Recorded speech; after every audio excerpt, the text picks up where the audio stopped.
This is Laura Cross of Rebel Seat Studio for Military Dispatch. You're listening to a bonus episode of the audio documentary Battlefield Fallujah.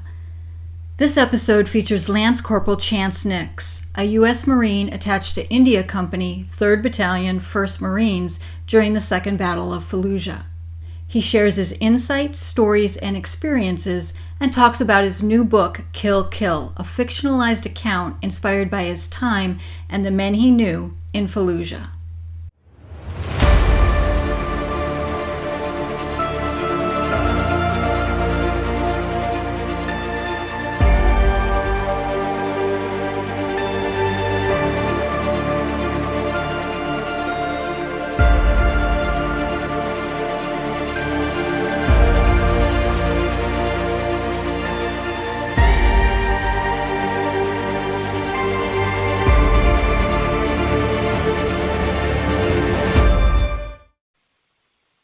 Grew up in Dallas, Texas, a little place called Pleasant Grove. It's not really a pleasant place. It's kind of a violent place, and I didn't want to stay there. A lot of people either get up into drugs, which normally leads to prison or death, so I wanted to go somewhere else.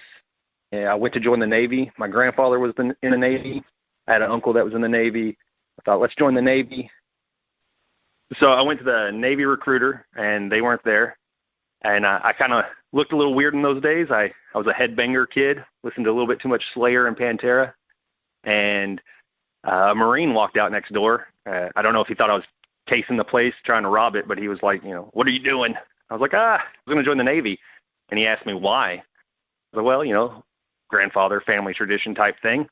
And he goes, let me ask you something. He goes, do you like to drink beer? And I was like, well, look at me. Of course I do. He goes, you like girls from all over the world? And I was like, probably. I'm sure, yeah. and he goes, do you want to get to shoot at people legally? I was like, of course. And he goes, sign up with the Marine Corps, man. That was it. That was my whole sales pitch. I joined right then. Boot camp, I went to San Diego. I'm a Hollywood Marine, as they call it. We do not get issued sunglasses, as some people believe, but I went to the West Coast, California. It's MCR San Diego, and then you go for about a month there, and then you go to Pendleton for another month, and you do all the quote-unquote Marine training where you're like shooting guns and hiking hills and doing all that stuff, then come back to San Diego for another month to kind of finish it out. I loved it. It was new to me. I wasn't used to that kind of environment. I grew up with 3 sisters. It was really the first time I was surrounded by nothing but guys who were pretty much like-minded, obviously, because we all joined the Marine Corps. I enjoyed it a lot. I went to my MOS school, and then I got to my unit, and I wasn't at my unit long, and we got our warning orders to go to Iraq. We attached to 3rd Battalion, 1st Marines out of Camp Horno. And when they were actually already overseas when we attached to them. We trained with 1-7 in 29 Palms. We did training in 29 Palms for Iraq, and then we attached to 3-1 in Iraq. It was called Camp Abu Ghraib then, not the prison, not the famous prison. It was a camp next to Camp Fallujah. It later got changed to Camp Mercury, but when 3-1 was there, it was called Camp Abu Ghraib. My MOS originally was 0844, which is fire control operator. 08 deals with artillery, but I only did that in school. As soon as I got to my unit, they were like, hey, you're from Texas, you can drive trucks. And so I was like, that's stupid. I've never even seen these trucks before. And then I got in, and amazingly, I could drive them right away. So I was like, wow, that's not a lie. Went to Iraq driving trucks. It was like at the very end of August or the very beginning of September. Most of 3-1 was in the city of Al-Karma.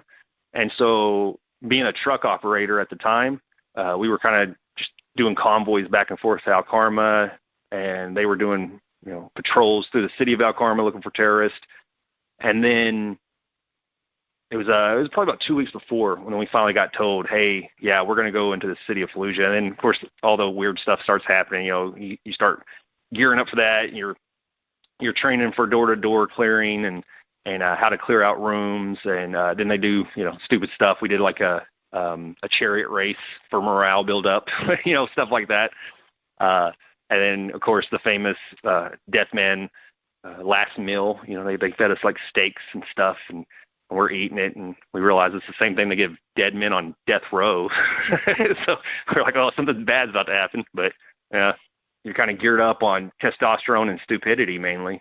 And you were just like, hey, I'm going to go in there. And we're Marines, so we have that air of confidence that, nothing can touch us, and we're going to go in there and, just kick butt. I mean, we did, but I mean, we did lose people. It got real serious real quick once you were there. It's not a movie. It's not a book. It's not a video game. You soon learn. I don't remember being scared about going. I remember being kind of anxious, like, oh, okay, what's going to happen? We don't know. We kept getting bombed from the city. They kept sending rockets because we were only about 3 to 5 miles actually away from the city. We were on the outskirts, right past the clover leaf of MSR Mobile and stuff. And they used to hit us with rockets all the time.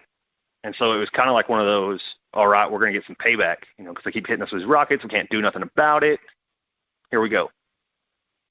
We pushed really late at night, and so we'd been up, and it was the biggest convoy I'd ever seen. The only way I can ever really describe it, because it was all pitch black. So November 7th, November 8th, I remember driving and looking out and seeing, we were driving blackout, and we're driving through the desert to get there.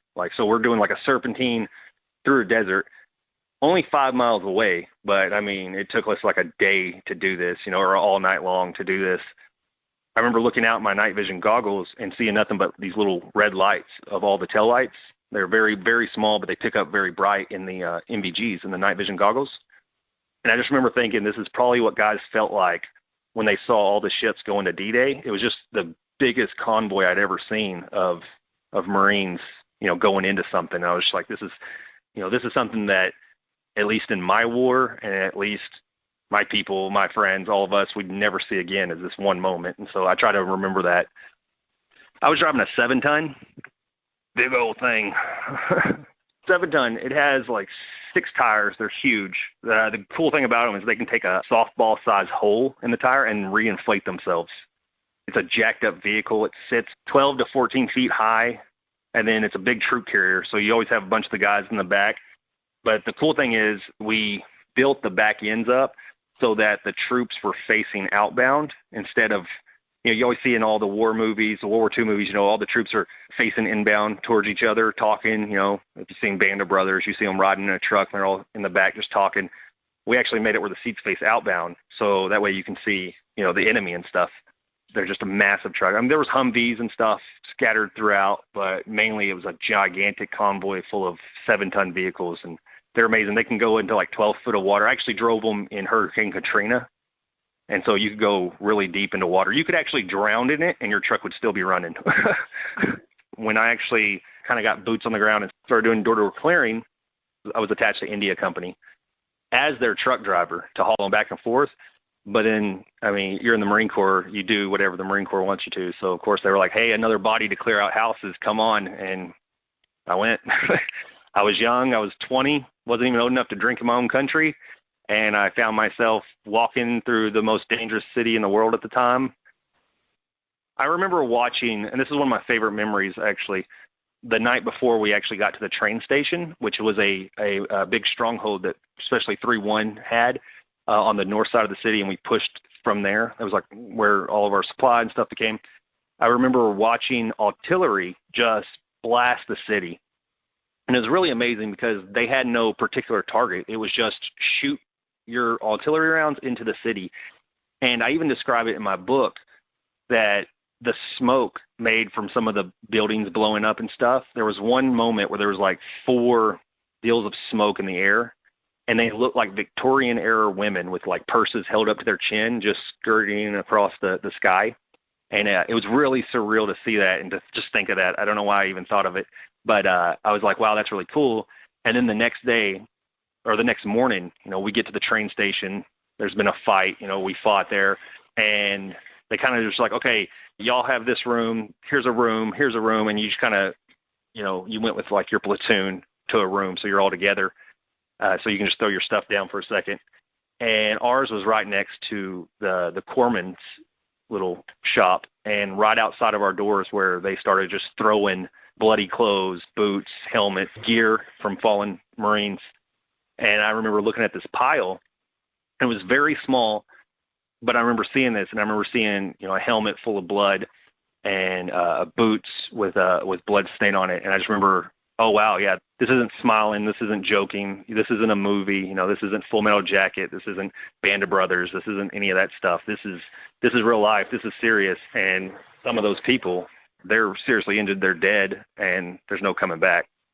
These are kind of my big stories. One of them, this guy became my best friend. He's still my best friend. He's alive. He's great. He's a Houston firefighter. His name's Jason Whitmire.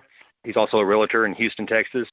We're driving one night, and to get to the train station, we had to go through the desert. Like I said, there was a road mapped out by the engineers. They cleared out sections so there was no landmines, right? Well, on one side was kind of cliff areas, and then on the other side is a field full of landmines. Well, the truck in front of me sped up and made a turn, kicked up a bunch of dirt. Well, we call it in a brownout because you can't see in the goggles, right? And so I stopped because I didn't know where to go. I couldn't see the turn. One side's a cliff, other side's landmines. And I'm kind of like, oh no. Well, he was my A driver. He's the guy on the passenger seat. And he was like, well, I got to walk you through this landmine field. I got to walk you through this turn because we can't see it. He's going to have to actually get down on the ground and see it. And of course, it's dangerous. City of Fallujah's right there. Snipers are probably watching. There's landmines everywhere. One false step and he's going to blow up or fall off a cliff, a big ravine type area. And he gets out and he just looks at me and he goes, dude, tell my dad I loved him. And I was like, man, all right. He gets out, he lights up a cigarette, which once again, it's dangerous because it's nighttime. But, he's more worried about the landmines than snipers. And it was funny because every time he took a step, you saw the cherry on that cigarette just glow really bright. He'd take another step and another step. And they even radioed up and they were like, who is outside their vehicle smoking? And I get on the hooks and I said, shut up. And I threw the hooks. He guided us through this turn, got back in. Of course, he was white as a ghost. From there, it was like anything you ever need in your life, you call me because you just did something big for me. And sure enough, he got going a second tour with a unit out of Virginia, and I volunteered to go back with him because I was like, no, I'm not going to let you go alone. So he's still one of my best friends. So that's one of my favorite stories of Iraq. My other one is probably my scariest incident. One of my scariest. It's the scariest one that I like to tell people. We were going up to a door. It was me and two corporals, and I'm a Lance Corporal. I'm an E3. They're E4. They outrank me. And we go up to this door. I go to kick it in, and the door doesn't move. Turns out later we found out they welded a plate behind the door so you couldn't kick it in. But it hurts. If you ever kicked a metal door, it hurts. And we go around the back. And we find a large hole in this wall that either a tank or somebody, blew open, or artillery round blew open or whatever. So we had to clear out this house. We're sitting there, and of course, my knee's hurting. I just locked it up on this door. And of course, this corporal goes, well, who's the youngest rank out here? I was like, man, forget y'all. I said some other choice words, but I said, forget y'all.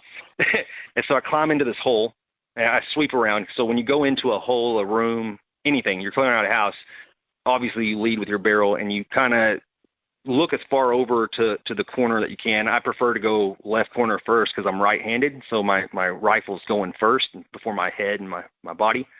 And then you scan across, and as you scan across, then you're stepping in and kind of going over to the right. And as I stepped in, it's really dark. There's sunlight coming through a few of the openings and stuff, but it's still really dark. It's one of those darks where you can see the sunbeams and you can see all the particles inside of it, all the dust particles. But everything else is still almost completely black. So I scan, I get fully in, and there is a guy standing there with a rifle pointed right at me, crouched. He's kind of in the glide position. His knees are bent. He's squared up with me. His rifle's pointed straight at me. I'm pointed straight at him. I fire. I see muzzle flash. He fires, and the mirror shatters. It was my own reflection, and I crawl back out of the hole. Crawled back out, and everybody's like, everybody, the two guys that are standing there are like, what happened? What'd you shoot? And I was like, myself. Need new underwear. Gotta go. We were laughing about it. It was definitely one of the intense times. Besides getting blown up or shot at a lot, that was one of my favorite stories to tell. What I would like people to understand is that we had a job to do. We weren't going in there murdering people. We were fighting people. These people had a belief and were willing to die for it because you're going against the Marine Corps. Let's face it. I mean, I am a Marine, so I can boast about it, but we're the best branch, okay? We're the baddest people in the world. But seriously, these people knew we were coming in there. They called up their friends to come party with us. They set up the city to fight us. And at one moment, we're pushing through the city so fast, going door to door to door to door, that we intercepted a call between somebody on the ground, and we were looking for Zakawi. And it was like he was already out of the city at the time, but it was to one of his generals or something. And the people said, we're already lost the city. And this was like a weekend. He's going, we already lost the city. The Marines are too quick, too fast, too strong. We can't stop them. And I think the other one was came back and was just like, well, then die, like fighting to the death. But that's it, because that's what we did. We pushed through and we did that, but we didn't just go in there and slaughter everybody. You surrendered. We took you prisoner, and you had your due process. Children, that was a scary thing because a lot of these kids are taught to kill us, but then a lot of them are just trapped there. So it's very difficult. It's not like fighting the Nazis. Hey, they have a uniform. They're Nazis. You know who you're killing, This could be anybody. This can be anybody. And actually, we were told by our interpreters the women of Fallujah were more evil than the men. So really watch out for the women because they'll do anything. And so it was a lot of people have to understand it's a very fine line we walked, and we did it.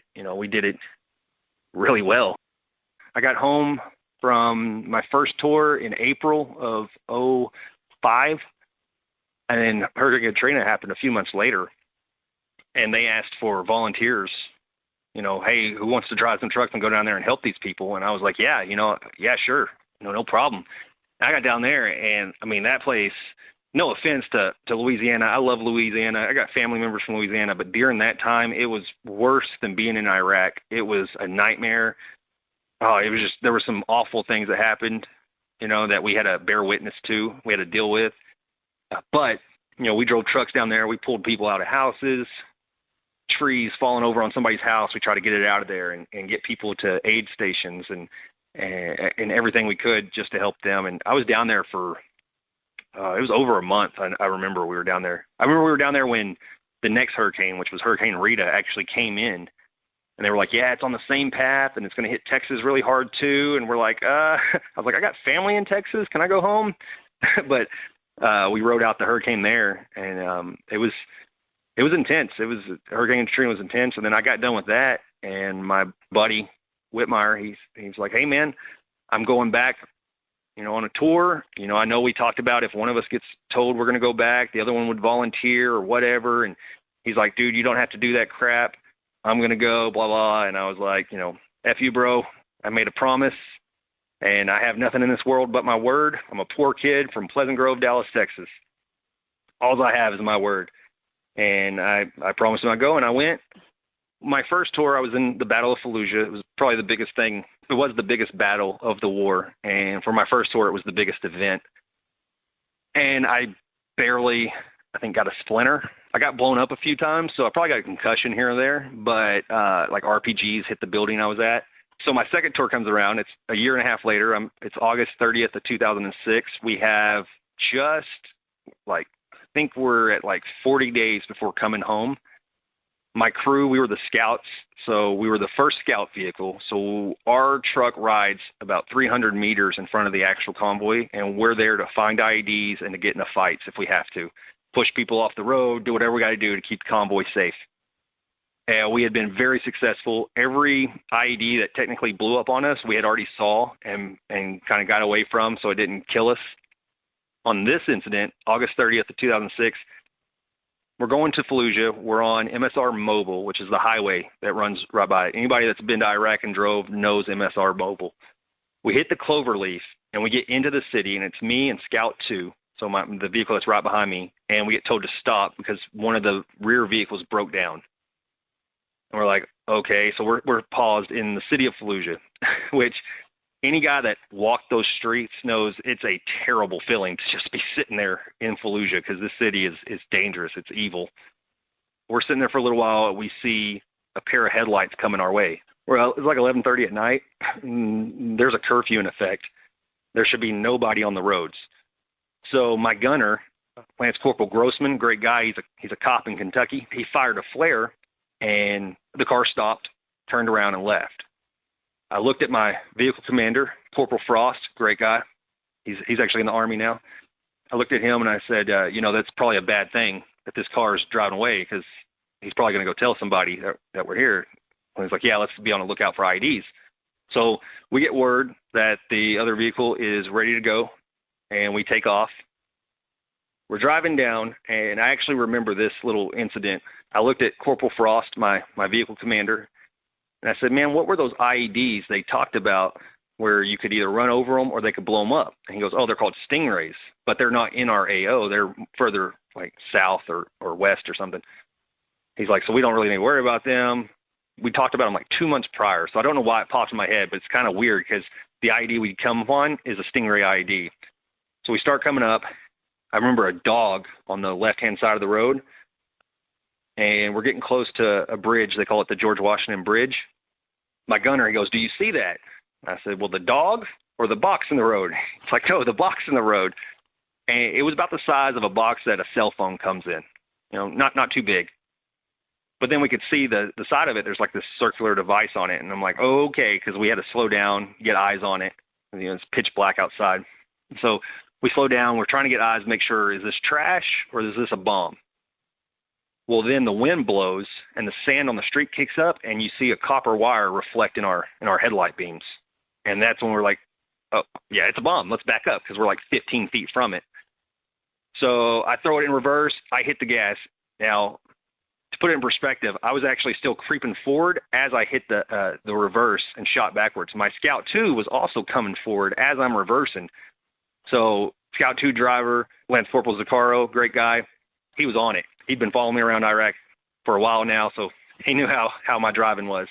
He throws it into reverse, and he manages to back up before I ran into him. Well, I'm watching him out of the side mirror, seeing his lights, because I don't want to slam into him. And I felt like I was about to hit him, so I turned the wheel just slightly, and the bomb goes off. So what I'm told, because I got knocked out, what I'm told is that the vehicle almost like stood up. It was so powerful that it almost went over. And it came back down, so we hit hard, took shrapnel. My gunner took shrapnel. I'm passed out. My VC, he's screaming at me because, he's like, Nix, and he's, yelling for me, trying to get to me. The radio's in the way. We're all like, everybody's messed up. Of course, I come to, and I'm like, what? Ah! And he goes, man, do you know where you're at? I went, heaven? He goes, no. I was like, I'm in Iraq. So I actually get out a video camera. I hear my gunner. He says, oh, crap. He uses a different word, but he said, oh, crap.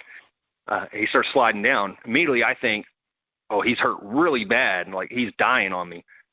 In Fallujah, we lost 32 guys. One of them was a friend of mine. So to hear somebody go, oh, crap, in this city is not something I really want to hear. So we grab him. We start pulling him down. He has shrapnel. He looks at me. He goes, Nix, is that my blood or your blood? And I was like, what are you talking about? And I look down, and my arm is covered in glass, like sticking out of me. And a really big piece of glass was one of them that I ended up ripping out, which anybody that's listening, don't remove objects that are impaled into you. It's not a good idea. You get yelled at for it. We get him down, and then I grab a video camera and start recording, because I'm like, I got to keep us awake, because we just got hit. I'm thinking we fall asleep, we're going to die or something. My mind's just going all over the place. And then you hear tat-tat, tat-tat, ding, ding. And I stop, and I'm like, did y'all hear that? And then you hear dink. I'm like, sniper fire. And at that time, a few of the trucks in the convoy had actually moved up around us after we got hit, kind of giving us a little protection. A couple of the guys that were actual mechanics were out there trying to see, if they could just like throw on some tires or what needed to be done with my truck. And then you hear dink, dink, dink on my truck. There was some insurgents about 20 feet over across the street and about 3 floors up started shooting down at us. So they pretty much just set us up in a small arms ambush. They blew us up and then started attacking the convoy. But you're attacking a bunch of Marines that are itching for a fight, and you just hurt us. And so now we're mad. And altogether, it lasted, less than 2 minutes. And we expended, I think the after-action report said somewhere close to like 4,000 rounds, because we had 240 Goffs going at it, which are these belt-fed weapons, just going to town. M16s, I mean, you name it, saws, M249 saw guns, just going at it. And, yeah, we messed them up. I took shrapnel pretty much all over, mainly the arm and the legs and stuff. Lost all the hearing in my right ear. Yeah, concussion, later on PTSD and all that stuff follows with it. Lo and behold, I didn't think it was enough to get me out. I didn't want to get out of the Marine Corps. I enjoyed being in Iraq. I thought that was something I did really well, was especially drive convoys in Iraq and deal with that kind of stuff. I had no wife. I didn't have a girlfriend at those times. Got a Dear John letter while I was over. But when I got back, I actually volunteered to go again. Like, as soon as I checked into my unit, I was like, hey, is there another reserve unit and somewhere else that's going over that needs a professional? And they were like, yeah, probably. Let's do your mop up. I had to do my physical and stuff. And they were like, hey, you're deaf in one ear. I was like, who cares? Everybody's probably deaf in one ear. I don't need hearing to fire a weapon or drive a vehicle. And they were like, well, you need your hearing to be in the Marine Corps, so you're about to get out. And that was it. That was the end of my Marine Corps, really.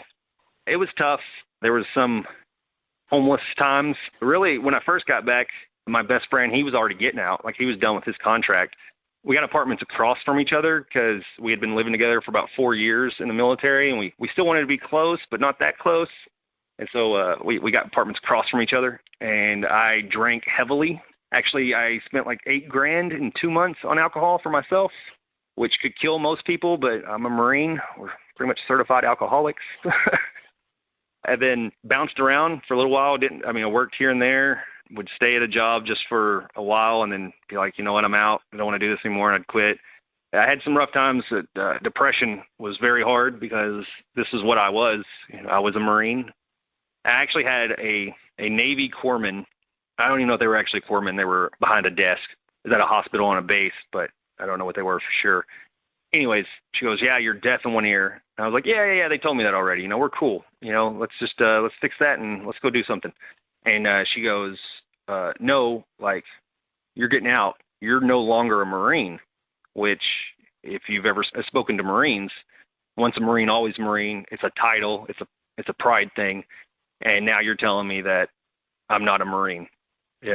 After everything I did, Purple Heart, Combat Action Ribbon, I got like 14, 15 ribbons and medals and commendations, and I met the commandant in the Marine Corps. He gave me his coin for being in Fallujah, and then now you're telling me I'm not one. And I kind of flipped, and I flipped her desk, which is kind of rude, but I was mad.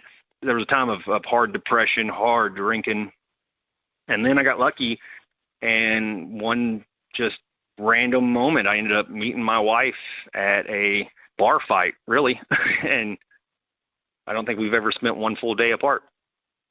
There's some trying times with me, especially you get me close to October and November.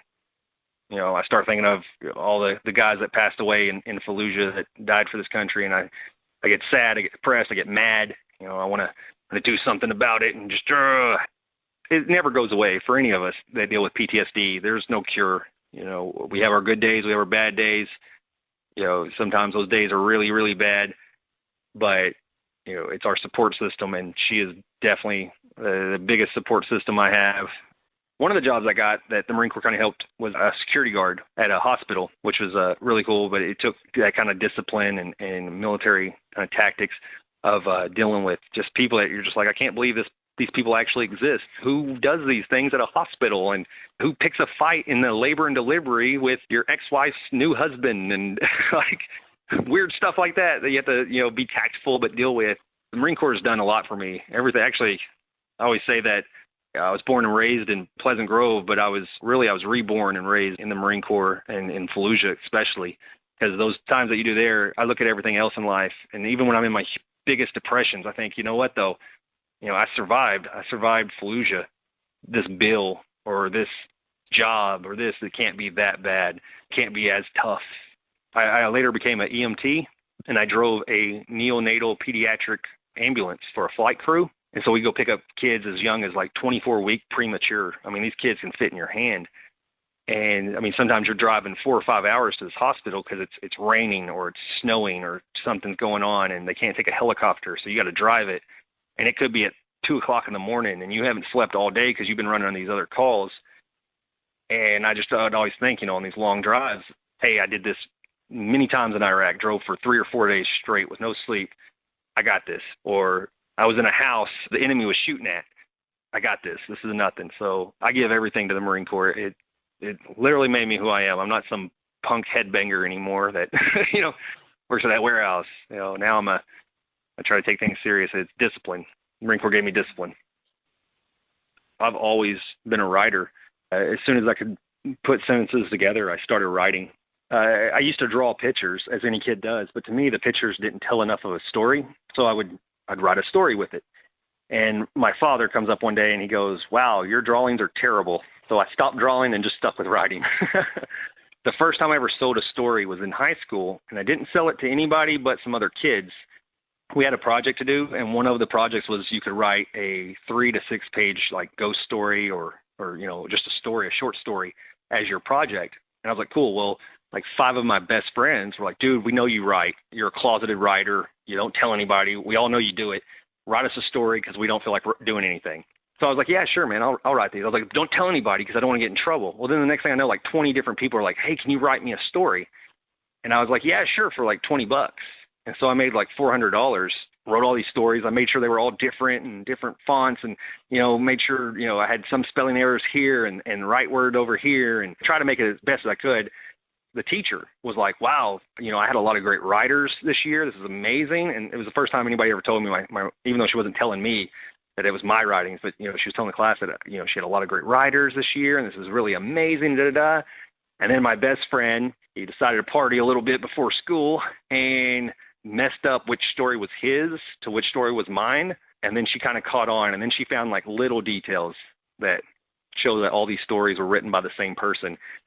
And she totally could have busted me and I could have gotten in a lot of trouble, but instead she brought me an Idiot's Guide to Getting Published book and was like, hey, these are all really good. You should think about maybe going to college for this. And I was like, I'm not going to college. I'm going to go join the Navy. My beautiful and wonderful wife, she's an indie author cover artist, so she makes book covers. She convinced me to follow my dreams of wanting to be a writer, and then, like I said, I got the literary agent, and we started doing that, and she's my first editor and all that stuff. It went from just a kid making up dumb stories to really focusing in.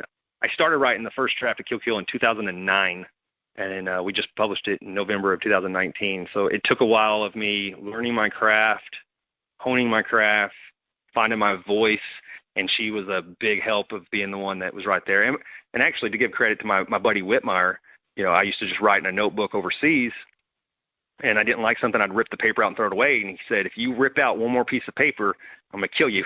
And so I was like, okay, fine, I'll stop deleting stuff and start working on this. And so he was a big help too. There's a famous, well, I don't know if it's famous, but there's a quote that a Marine said that if Fallujah isn't hell, it's within the same zip code.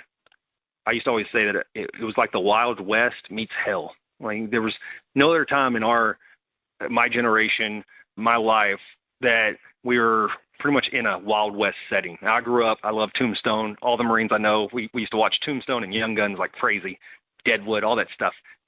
You're walking through the city of Fallujah like you're walking through, the streets heading to the OK Corral for a gunfight. They have guns, you have guns, and you're about ready to get down. So I always had that feeling, big Western fan, and I always was like, I want to write a modern-day Western. And so that's where the germ kind of came from, was I wanted to paint Fallujah like I remember it as a modern-day Western. Obviously, I took characters of some of the friends I have, of myself, things that I was going through in the time. It's funny, being in the Marine Corps, and I'm sure the other services are the same way. You quote things like crazy, and like I said, you're all cowboys walking around thinking you're John Wayne and Clint Eastwood, and you're not even old enough to buy alcohol. Originally, it was called the New Dawn.